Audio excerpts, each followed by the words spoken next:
All right, guys. So now we will discuss in PHP the one mathematic function that is assign. You can also call it assign. So call it assign or assign, doesn't matter. But it return the arc sign. Let me show you the arc sign of different numbers. Now we will see the graph so that we can easily understand it. We will get help from this graph for understanding the concept of assign mathematic function in PHP.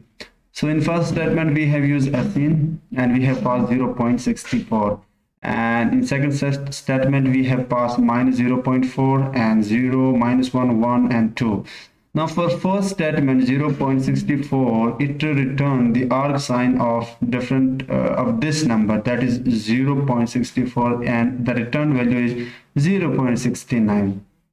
Now for the other we have passed a negative minus 0.4 and it has returned minus 0.41. For 0 it has returned 0. For minus 1 it has returned minus 1.57. And for 1 it has returned the same but in positive range. For 2 it returned nothing. Now let's see the graph. So let me open the graph. Now here you can see the first thing that you should note here, it return values between minus 1 and 1. The straight line you can see right between minus 1 and 1 at x-axis. It will return the y value but just in the range between minus 1 and 1.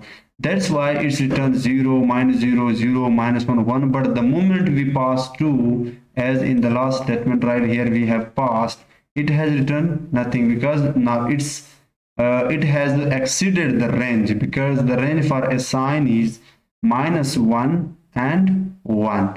And this is the concept of assign function in PHP. So it was a short video. I hope that you like this video. If you like, then subscribe the channel Coding World and watch all the previous tutorials of PHP.